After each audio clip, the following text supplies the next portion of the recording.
Every day where the little engines work, the crisp air is suddenly filled with a familiar noise.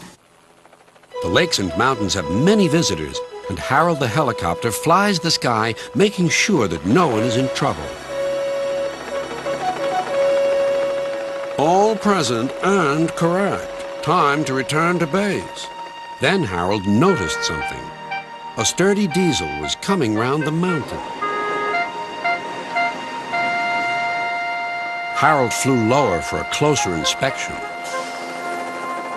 I'm Harold. Who are you? I'm Rusty, replied the diesel. Don't recall seeing you before. What brings you this way? Sir Topham Hatt sent me to help the other engines, huffed Rusty.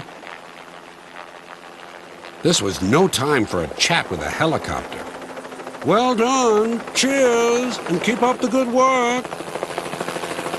Cheeky chopper, muttered Rusty.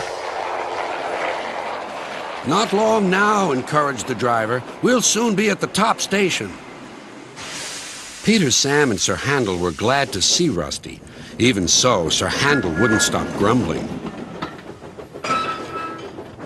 The cars didn't like Sir Handel and wanted to play tricks on him.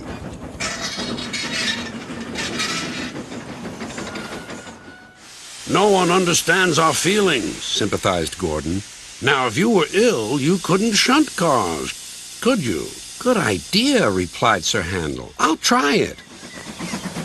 He did so next morning. I don't feel well, he groaned. There wasn't time to examine him, so some of his cars were coupled behind Peter Sam's coaches. Rusty promised to follow with the rest. Peter Sam didn't mind the extra work. He left his coaches at the station and trundled cheerfully on. Soon they reached the quarry where the cars were needed. Empty cars at the bottom of the slope are hitched to a cable. Loaded ones at the top are hitched to another. By their weight, loaded cars run down the steep slope, pulling the empty ones up.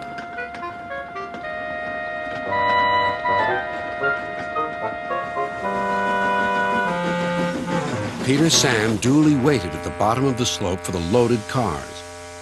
He never bumped cars unless they misbehaved. But the loaded cars couldn't see him properly. They thought he was Sir Handel. Their chance for trickery had come. Faster! Faster! They yelled. No, no, wailed the empty cars. It's Peter Sam! But it was no use. Hurrah! Hurrah! Roared the cars. Peter Sam shut his eyes.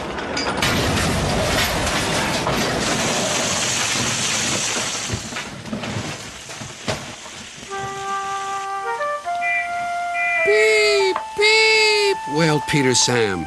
Rusty was working nearby and came to help clear up the mess. Bust my buffers, exclaimed Rusty. Never mind, Peter Sam. We'll get you out.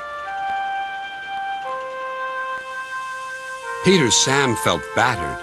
His funnel was cracked and his boiler dented. Thank you, Rusty, he sighed and limped slowly home.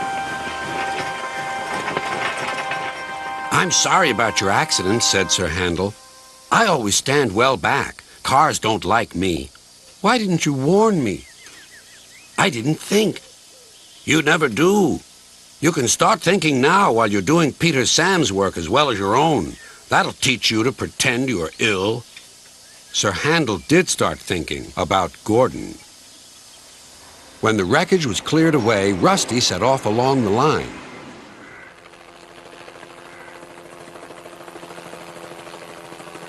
Splendid to see you again, whizzed Harold. I'm completing my evening's lookabout. Well done. Cheers, and keep up the good work. And the little diesel purred back home.